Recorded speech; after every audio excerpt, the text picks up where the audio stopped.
folks, and we will go ahead. We'll be getting the recording to Josue and Frank and Jared, and thank you guys all for being here, and thanks so much for your time tonight.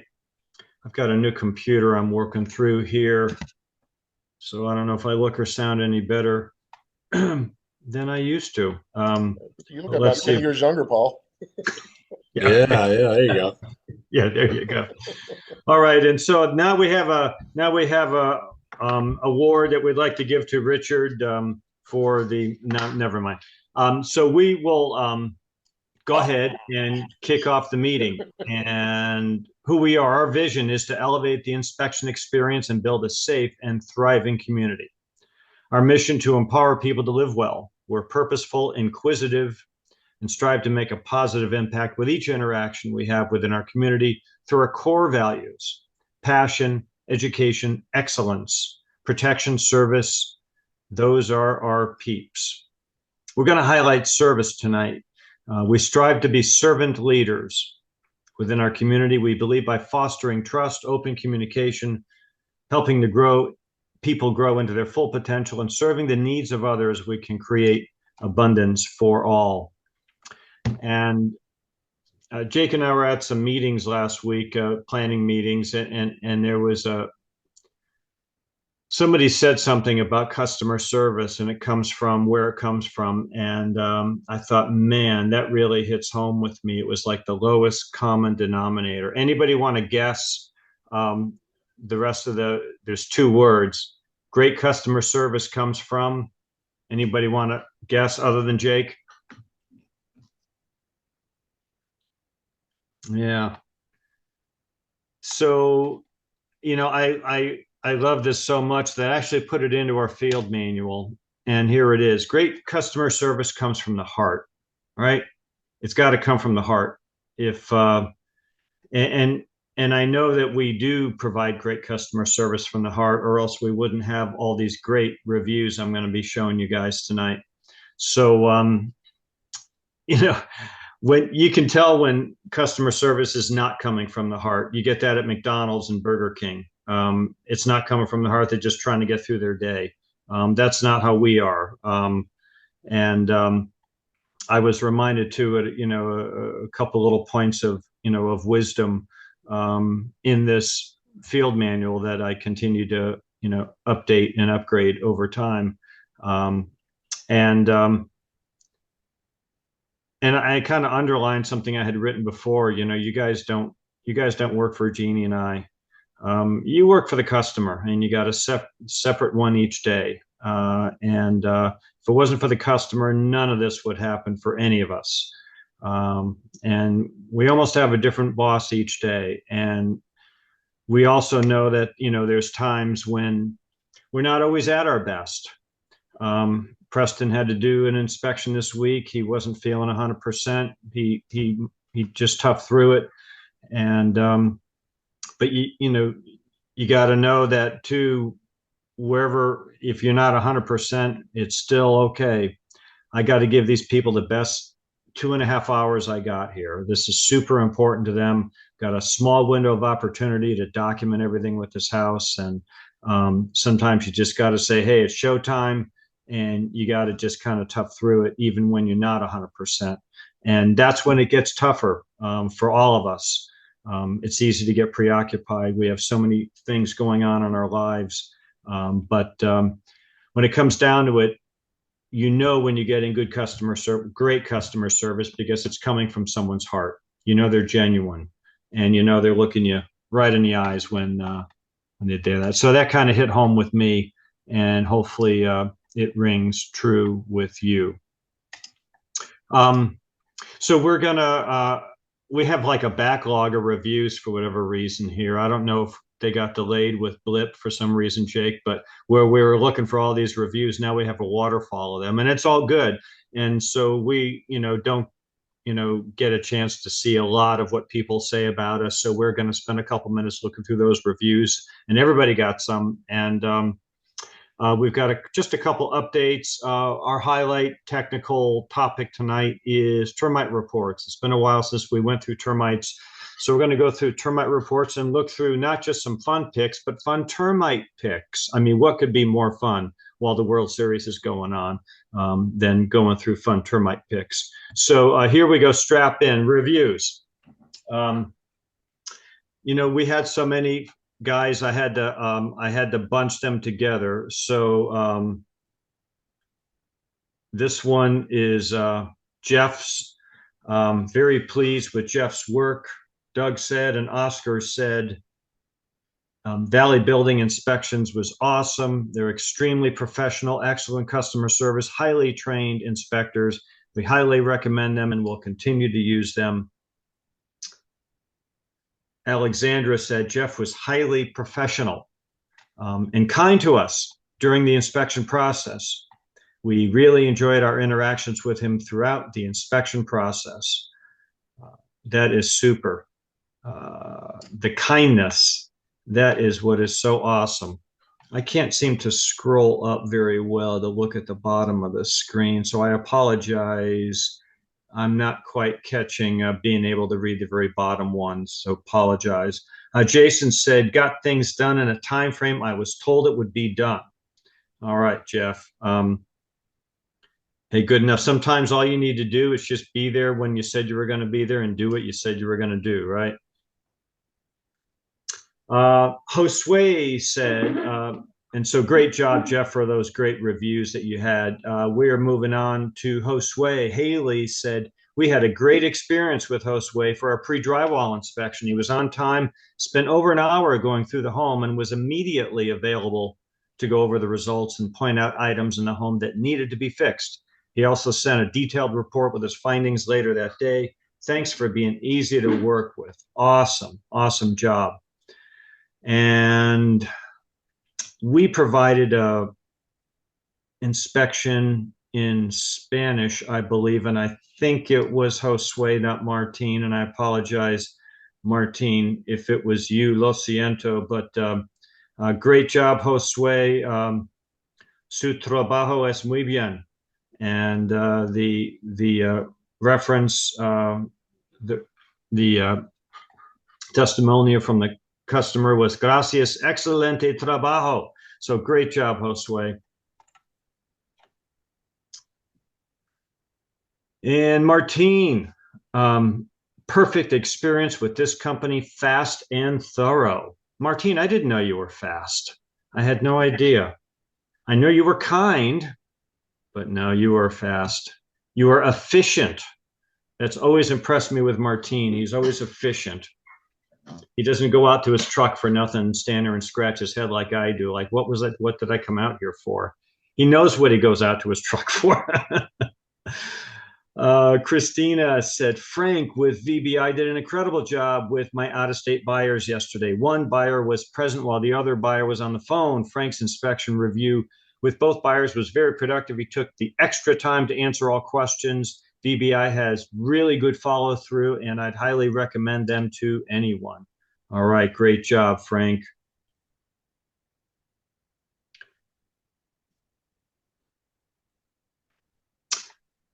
Ariana said Richard showed up on time and stayed on schedule. The report was very thorough and explained in detail. The price was the best I could find in the area for the inspections I needed. I would use them again. It's funny, there's a couple of references in price here that we were like the lowest price around. That concerns me because we're almost never the lowest price. We never want to be the lowest price in town. That's Yes, not that's that's not on actually me. it's a good thing for me to hear because I don't always get the opportunity to hear that in a consistent format from any sample size.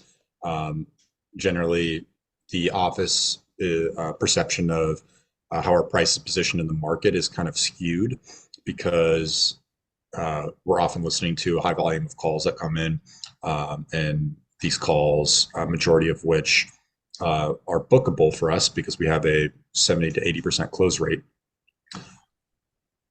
There's still some difficulty in the scheduling process. And so there's very often people who have to talk to their wife, talk to the husband, think about it a little bit. And so it can be difficult for us to to know exactly what our competitors are charging, especially when our secret shopping only reveals the standardized price, not the, oh, this is an emergency. I'm trying to do my best to fill up my inspectors' calendars as a struggling inspection company. And they're willing to, do the inspection for half price. So there's some of that, and then there's also some hedging as far as people raising their prices aggressively. So the competition is kind of in flux Yeah. while we remain consistent. So sometimes we see both sides of that. What that does tell me, Yeah. though, is that there is some opportunity for increasing our prices. So that's something that we try and keep a close eye on. Yeah, it's nice. It's nice to see that comment, and because we often don't. Um, Christopher said Richard did our home inspection and did a very thorough job. He left blue tape all over the place. No, he left tape on all the things that we should have the builder fix prior to 1 year inspection. He was super informative, nice to work with, and an all-around great guy. Awesome job, Richard. Highly recommend. Super. Sorry, I've got the full screen here just so I don't miss anything important. Preston. Preston had a whole bunch here. Teresa said, great people. AJ said, I'm trying to move this out of the way. I had the pleasure of working with Preston at VBI. He was so kind, very knowledgeable, and he vastly exceeded my expectations. I highly recommend Preston and VBI. Awesome job, Preston.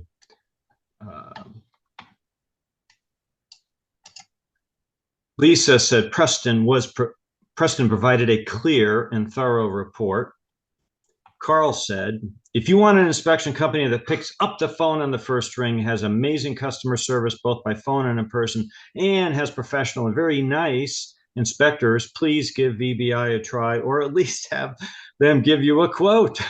You'll thank me later. This company was ultra competitive on price, haha, and quick to schedule, inspect, review, and send the report. Preston was our inspector and conducted an efficient and professional inspection and report. I'll be using them again.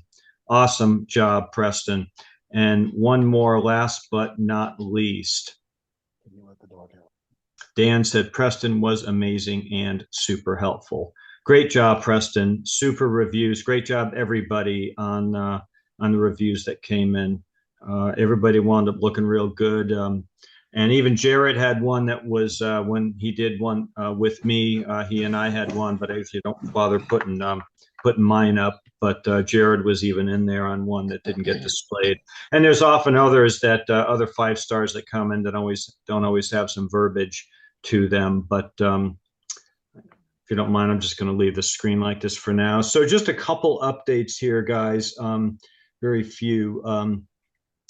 Just a reminder, didn't hear any other feedback from any further adjustments on the Saturday schedule. So both through the end of the year, double check holidays and into first quarter next year for the Saturday schedule. Right now, 1 or 2 of the guys are also keeping themselves available. So we often do have someone else who can cover it, especially, frankly, when we're this slow. But double check any possible conflicts into the first quarter of next year through March. And yeah, it is. We're in slow season here, so we're trying to make the most of every call that comes in. And even if we have to make a few pricing concessions, whatever we need to do. We're also we're trying to make the most of the commercial bids we have coming in now, just so you guys know, and try not to get too crazy on pricing them because they're usually good money makers anyway. Again, we're trying to make the most of everything that does come in. If you could be a little patient with me, I am still looking at trying to package some commercial and education modules together. I decided I think I want to piece them together and put them on our YouTube channel and have you guys come in and view them there. That seemed like it'll be the most efficient thing, at least for you guys. I just need to prepare that for you. And home maintenance, we just mentioned it a little bit as something we're kicking the tires on. I'm mentioning it now because we may get it in gear relatively soon, possibly even before our next meeting in 3 weeks. And we'll have there'll be more information on it. We're still looking at what the scope might be. Jake and I and Jeannie need to kind of discuss it some more as far as what our offering is going to be.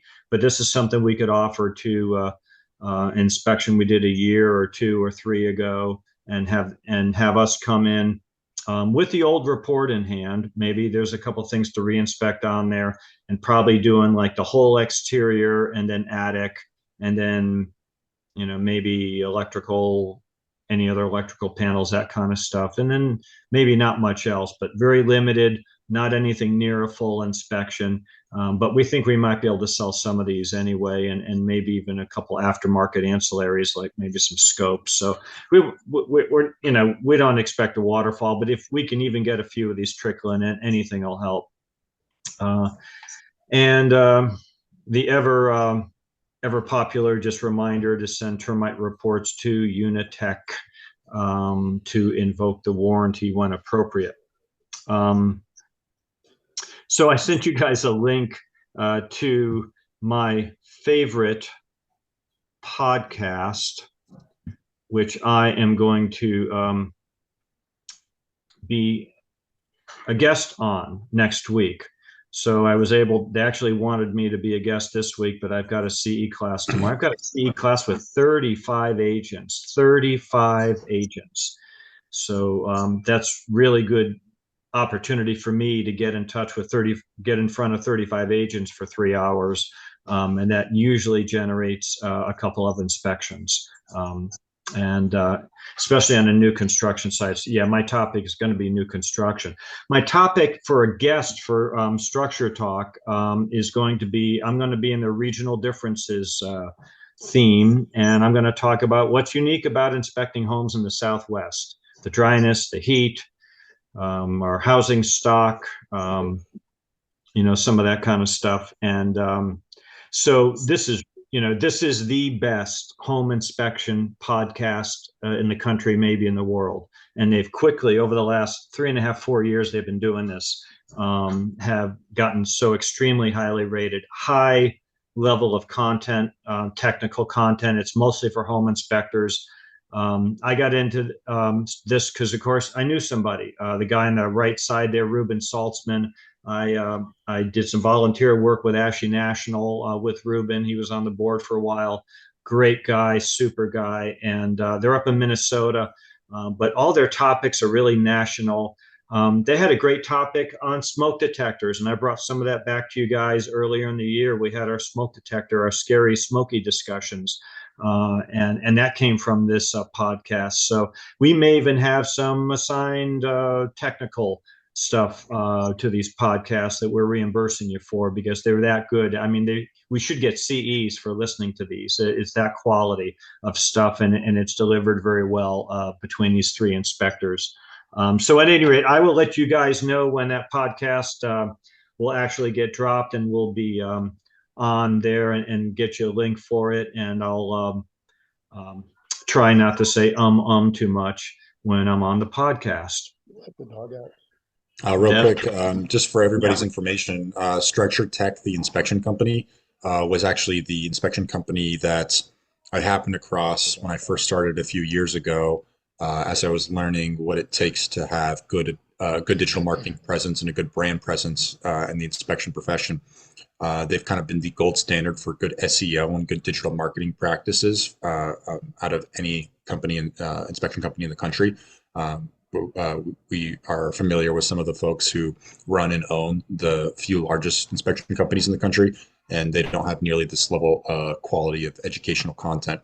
So this is a great example for the level of quality and value and education that we seek to provide to our clients in the future, and that we're going to be integrating more and more often into our marketing practices, into our digital content online, not necessarily podcasts, and requiring you guys to jump in for an hour and sit down in front of a microphone, but more so just high-level educational content in different forms. But just to reinforce what Paul was saying, Structure Tech has excellent educational content all over, from their podcast to forums and guides online on their website. So if you are ever in need of something to kill your boredom and you want to kill it with some inspection education, please check out Structure Tech. They have a ton of material that just about any one of us can learn from. So I highly recommend it for just personal education to brush up on a particular topic. You can almost just type in any keyword relating to anything inspection, and something on their website will come up that you can learn from, whether or not it's a podcast or guide or some other piece that they put together.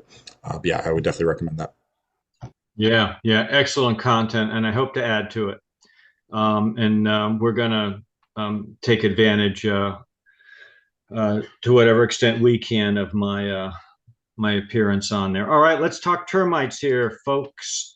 It is time to talk termites, and so we're going to look at a couple of my reports in a little bit detail, and just kind of go through what good reporting is on a termite report. It's been a little while since we did this, um, and I know I don't necessarily spend as much time on general reporting techniques as I probably could. And it was actually a recommendation from Mr. Preston Long for us to, make sure we're spending some time on good reporting, both on home and the ancillary reports.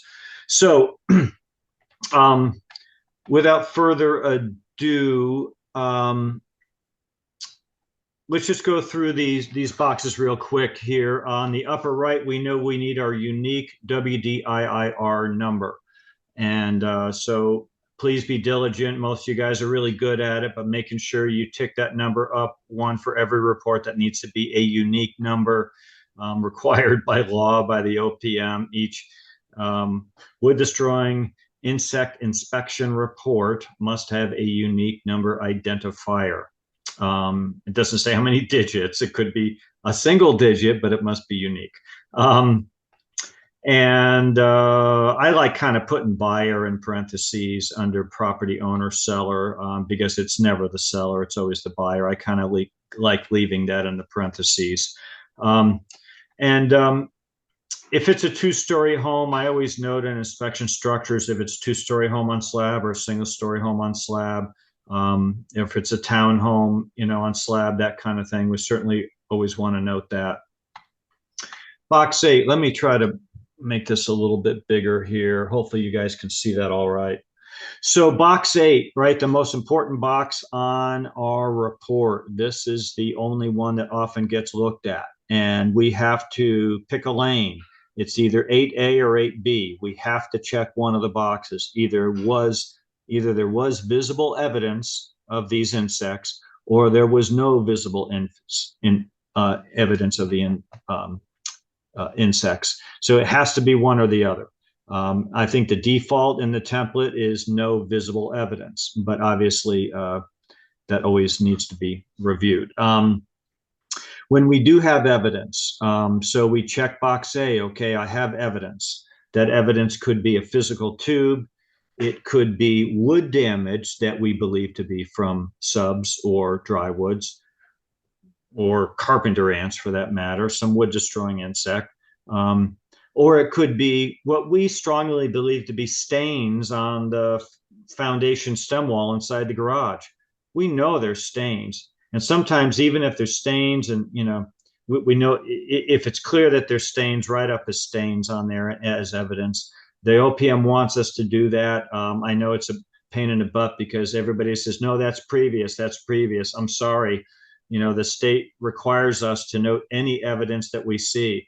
And so if we note that, if it's previous evidence, then, we recommend that they look for documentation from a previous, maybe a current treatment company or a previous treatment company, or go onto the OPM website. They can type in the address. They can look at what the treatment history might be, that they do keep a database of that online at the OPM.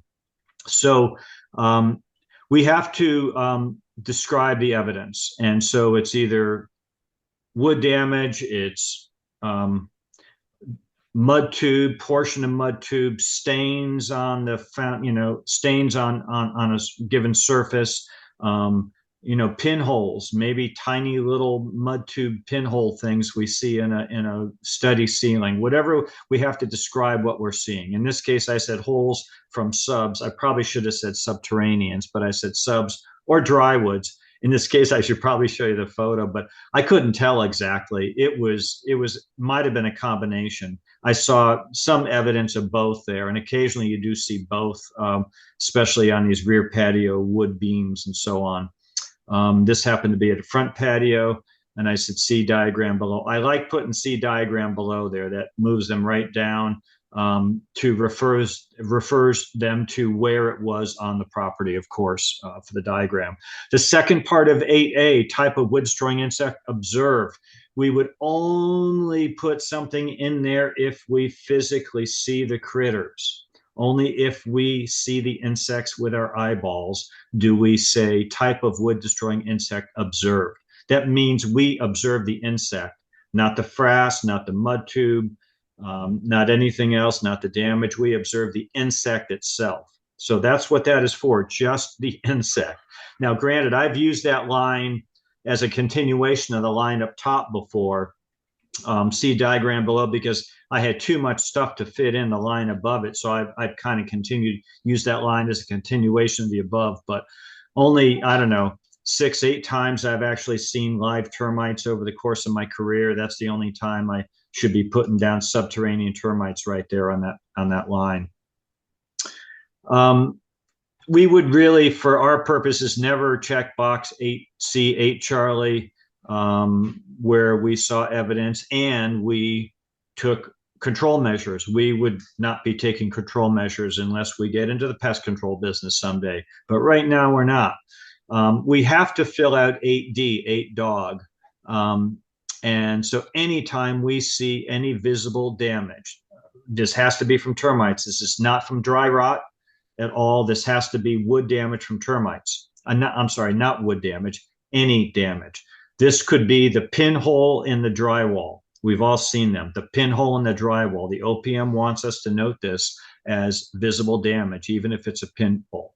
In this case, I already described the damage up top in 8A, didn't I? I said there was holes in the wood at the upper beam at the front patio. I think I described it pretty well, what and where.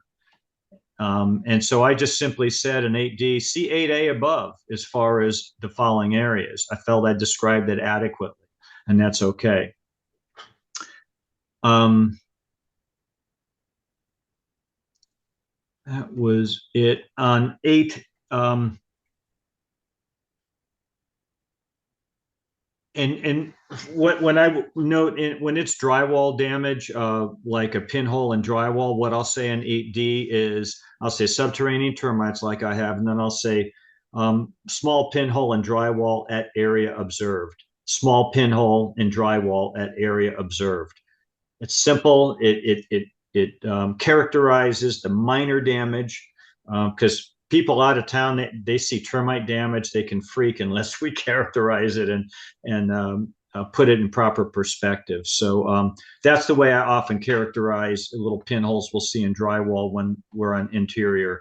But it could be, minor damage at baseboard in southeast bedroom. That's describing the damage.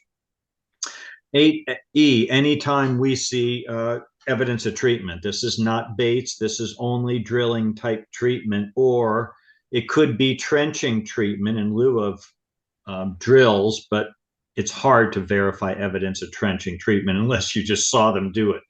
Or you see the obvious trenches that kind of haven't been backfilled yet, and you could tell they just might have treated it.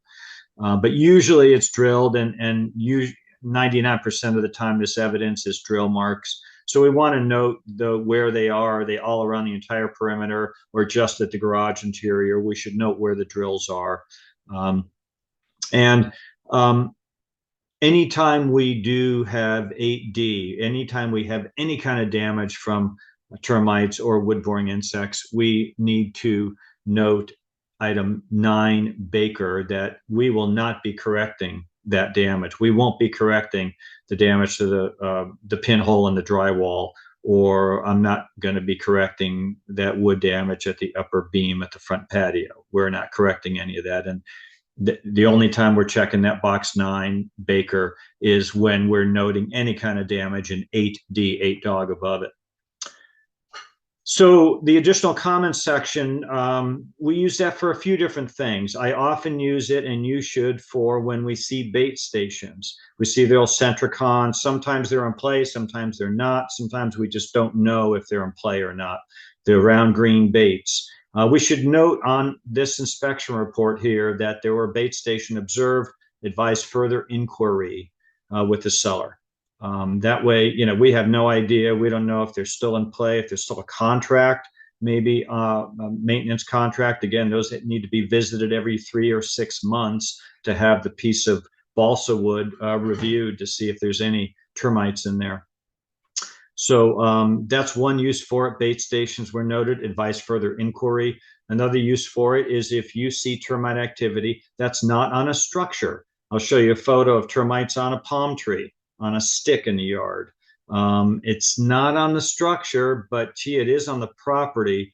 And this report really wants us to inspect the property, not just the buildings, ideally. So while it's not an evidence of infestation on any structure, but if we note it on a palm tree or something, I've said, evidence of subterranean termites in box 10, evidence of subs noted at, split rail fence at front yard, like on a horse property.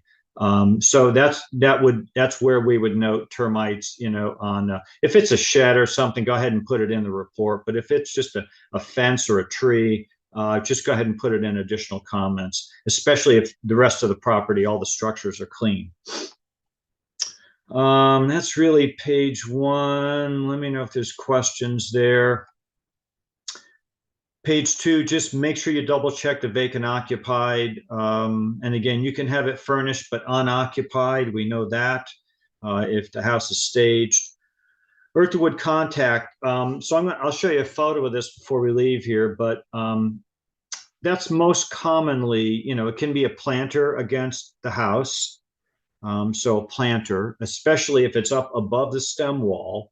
All houses have planting areas around the foundation. We're talking about a planter that's raised up a little bit, at least, usually at or above, frankly, the finished floor elevation. Usually it's starting to get high. And of course, with planters, we get way more concerned if they're raised planters and they're irrigated.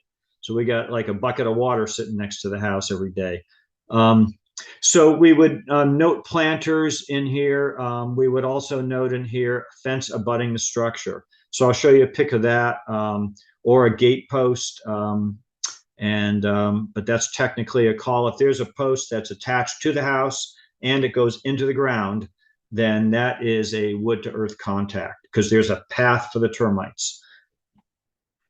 Excessive cellulose, the only time I call this out is if, you got the wood pile stacked right against the house. I forget what it is on the exam, 9 square feet or something of basically piled wood or firewood against the house is about the only time you see that.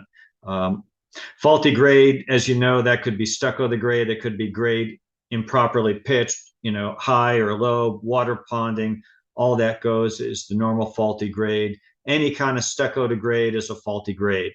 Then we would just check stucco at or below grade, and we would, check common building practice, which it often is for stucco to grade, especially on masonry. Excessive moisture, that's where we try to get as many of the interior stains as possible. Any of the outside dry rot, it all goes in here. And some of them, can be a bit busy. And if it's like a ton of stains inside, saying, that, I said here, see this, see that, see diagram below, and also see home inspection report. That's a fair thing to say over there. Especially if, there's a ton of stuff, water stains, and they're all detailed in the report. We can go ahead and get a couple in here, but it's okay referring them to the home inspection report. And also, and some of us are better than others at noting stains on wood in the attic. Technically, Any stains on wood in the attic should also go here. And we know that can be pretty common, but technically that's also supposed to be here. Inaccessible areas, just be careful on the attic. You know, if the attic was or was not accessible, there's usually a check box to adjust here. And that's the main thing. And evidence of previous treatment, make sure we always check whenever there's drills, we check box 20 at the bottom of page 2 that was done by another company, likely not us. So here's my wonderful diagram. I will tell you, I've looked at some, all different termite reports, and some of you guys go really big on the diagram, and some of you guys go smaller in the diagram. Preston's really good at going small in the diagram. He can go like micro on the diagram and still get all the detail in there. So he's got that perfected. But I try not to go too big, and I try to put in details of where was the WD. It was at the door. The door jams. I try to put little details in here on the conditions conducive, or I had an SU here at the front at those patio beams. I had a lot of IAs in here. It was sprinkled all around. This was a busy one. Try to box out the garage whenever you can. What's the SU mean again? Can you remind me? SU is subterranean termites. Yep. Okay. And I probably also, since I was hedging my bets, okay. I could have done a DR for drywood also. But we just want to make sure that whatever letters we have on there are checked at the bottom of 3. Let me take a peek at another report here. Here's one I did. There was no visible evidence. Again, I had to pick a lane one way or the other. Went 8B, no evidence. Nothing too interesting here other than I said stucco to grade. So this is one of those deals where we had stucco to grade, probably masonry home, stucco to grade, common in those neighborhoods. I just said stucco to grade all areas, common building practice. That's an item for you to pull in off to the right side. I noted my water stain, see diagram below, and make sure on access impaired, if it's a zero lot line or it's a townhouse where we can't see one side, make sure that entire side is not viewable from it. And I had no access on this one side because it was a townhome. I noted where the stains were on the bedroom ceiling.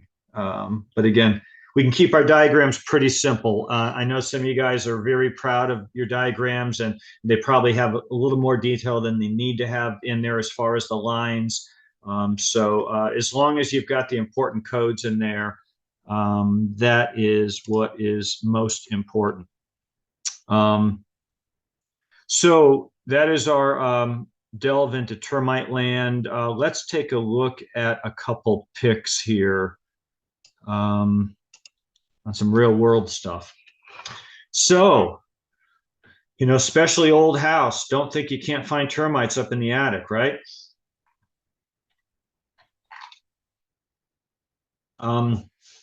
So when you see termites up there, chances are at some point there was probably moisture, right? You don't have to have moisture in the wood to have termites in it, but they do sure like wet wood. And it's not uncommon that at some point in time, especially in that photo on the right that shows an obvious roof leak, and I know it's hard to see, but there was termites on that right side there eating up that wood because it was wet and they were drawn up to it. We've all seen termites drawn to moisture. And some of these, this photo on the left, this was an old house I did years ago. Thank goodness some of the insulation was already moved away, but otherwise I may not have seen the termite damage under the insulation. And no one ideally should take us to task if we can't see something that's concealed, but especially these old houses, this can happen. We get people coming in from out of town, and especially if they're not familiar with termites or are termites, R meaning OUR, that they can kind of freak out. And so obviously we let them know, hey, they're common. At some point, most houses have some activity here in the valley. But it takes years of neglect for termites to do structural damage, years of neglect. That's what we're looking at on the left side here, probably both sides. That's just years of neglect. This is the beginning of, some structural damage potential from termites, especially this photo on the left. I think that's a ceiling joist there. So that's, yeah, it's holding up a load as a ceiling joist. Not a major one, but it's still holding up a load. And how do you know what the rest of the wood looks like until you remove all the insulation in that attic, right? How could we not recommend further complete investigation of all the components in that attic if we see that much damage on there? So it can happen up in the attic, and it can happen in the attic even on some of these newer ones where this is just kind of the beginning. And again, this is another one of those areas where, okay, you start looking at this, where's the water coming in? There must have been some wet coming in here somewhere. And I'm trying to think, this might have been on an open patio. I don't think it was an attic. I think it was an open patio. And it wasn't that old of a house as I recall. But obviously the termites had gotten in this entire beam. When you see the termites up in a beam, especially like in a patio or something, then you stand back and say, okay, where's the path? What column are they coming up? And then you see if you can, sometimes you can kind of tell how they're getting from point A to point B. But it's not our job to have to, but all we need to do is make sure that we're noting them. Drywood. So the pick on the right is actually kind of what they would call a drywood gallery, the area where there's a lot of activity. And that photo on the right, how do I know that's drywoods? Well, we know one thing, that critter has eaten across the grain. We know subterraneans don't usually eat across the grain of the wood. And we know on these logs that grain is going up and down. So that was telling me. Plus, when I looked closely at that gallery on the right, there was some of those same pellets that I'm showing you on the left inside the base of that. So again, we don't have frass type subterranean frass from subs here for drywoods. We have these little tiny football shaped pellets. And they're, when you see a beam like this and an opening at the bottom, just bang it a little bit. And sometimes you'll see the pellets continue to drop down. That photo on the left is actually, it's a real close-up of my screwdriver. So that's how small they are. That's just the tip of my screwdriver right there, showing the pellets. I might have another one. So here on the left too, also a gallery on that one with the pile of pellets on the bottom and the drywoods eating across the grain of the wood. They're really good at eating the harder wood, so that's why they eat across the grain. The photo on the right, that's a little tougher to tell. That could almost be subs or drywoods.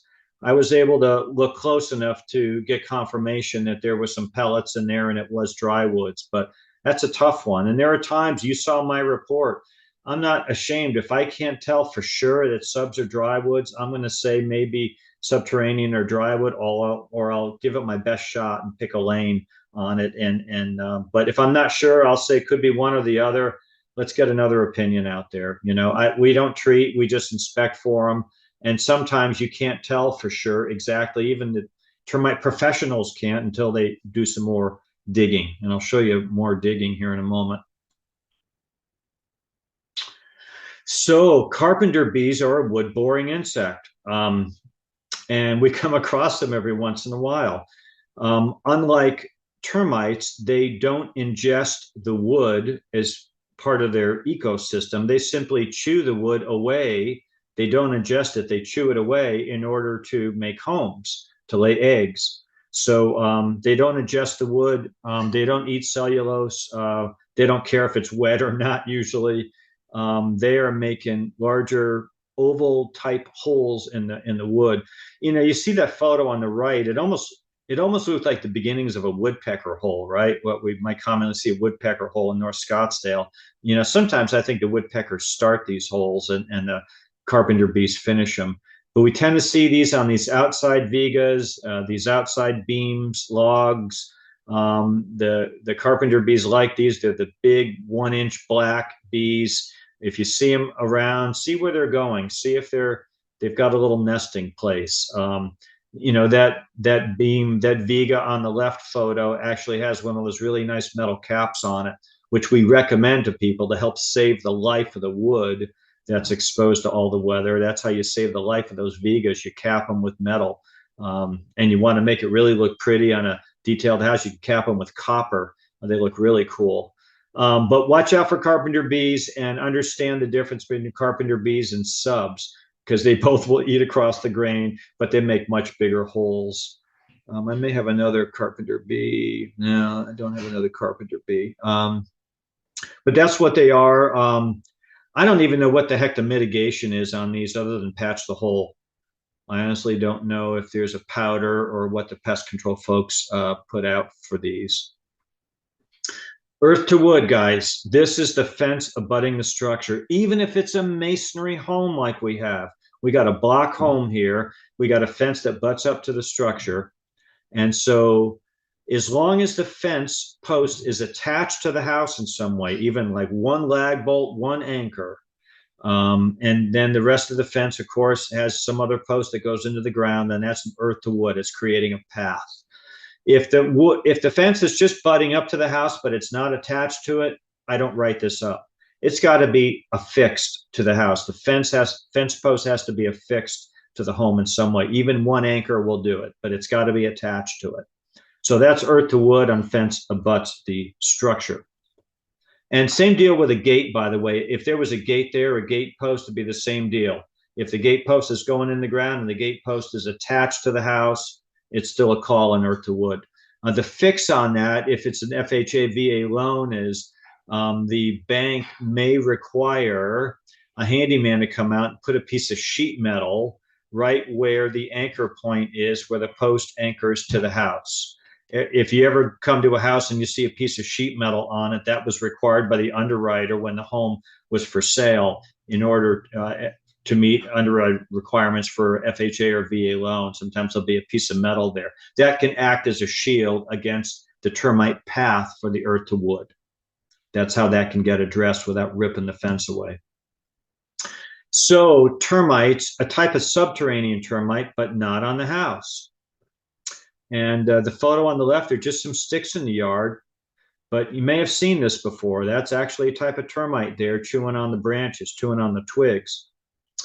This photo on the right, look real close here. Got some live termites in there. I can't blow it up much now, but anyway, live termites, where I broke that away. That's on a palm tree. That's on a Mexican fan palm.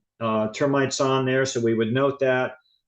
In the informational section, not evidence of infestation, but the informational section of box page 1 saying there was some termite activity on the tree. And I guess if we saw live termites, we would probably say live termites. But there's actually a couple live ones there. Oh, let me show you the live termites. Let me show you my one live termite. Bear with me here. So here I was moseying around a house one day, and I see a perfectly painted, recently patched wood log beam holding up patio, one of many. And I said, gee, it looks a little deformed, and everything was looking perfect. But then I just tap it with my finger, tap it with my screwdriver. Gee, it was kind of hollow.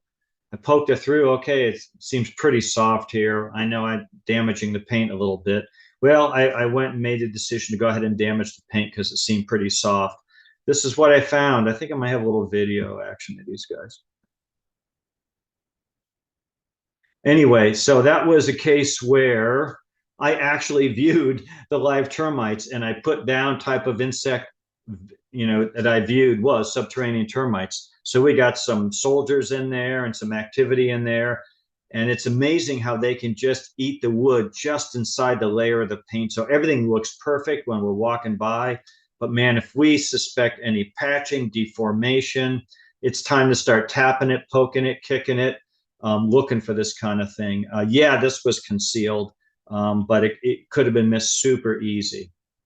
So anyway, there's the live termites. We almost never see these. So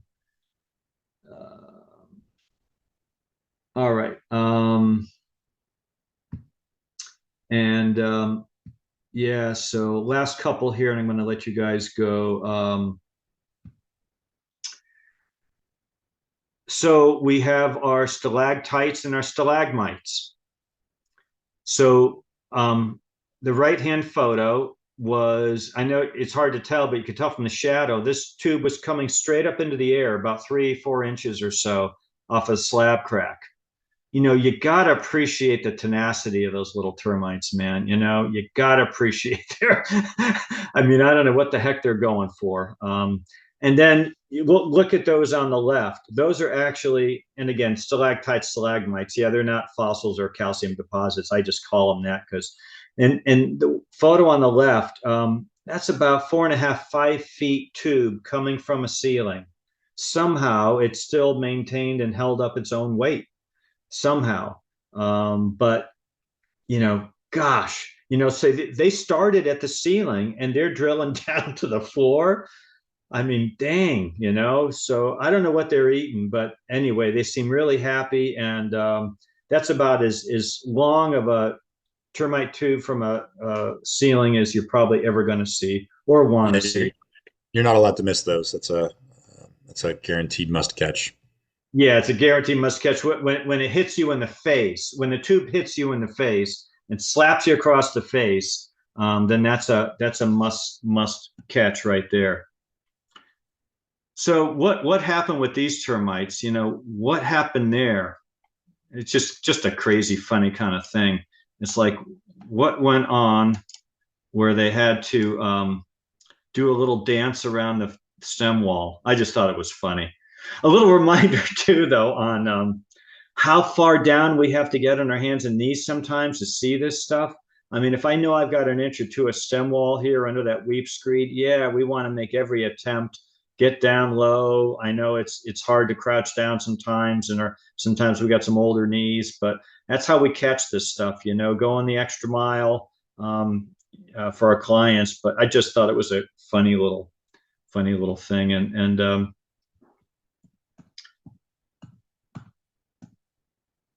let me see if I can make that work here. Sorry, I can't seem to advance my slide. Just bear with me one moment. All right. Well, I will show you this. This is the prettiest termite tube I think I did come across. Somehow the termites were putting these red threads in when they were building the tube. I swear these red threads were part of the termite frass, and somehow it was incorporated in there. But it was a festive, you know, kind of thing for the termites, and you know, you gotta appreciate the effort anyway. The most colorful termite tube I've ever seen in my life. It's funny, the agent asked me how that could happen. I had no clue. But I looked close, and somehow those red fibers were woven into the subterranean frass. Crazy stuff we see, huh? Anyway, hope it was good to just do a little refresher into termite land here, guys. And it's always good to kind of do a refresh on it. So I hope this was time well spent. And so here we are, November already, and we're looking at 3 weeks out from tonight. It is already on your ISN. Let me know if there's any conflicts. We'll be doing another Zoomer. And I think that is it. I just want to thank you guys so much for being part of our inspector team and part of our company. We value each and every one of you. Sorry. It is slow these days, business wise. Everybody's feeling it, and we're feeling it at the office. We take it very personally, and we're doing a lot of things to try to help mitigate this. So just rest assured, we're doing everything we can on our end, and we appreciate your patience. Thanks for being part of our team. Have a great rest of the night, and we will talk to you guys soon. Good night, everybody. Good night, guys. Thank you for your work.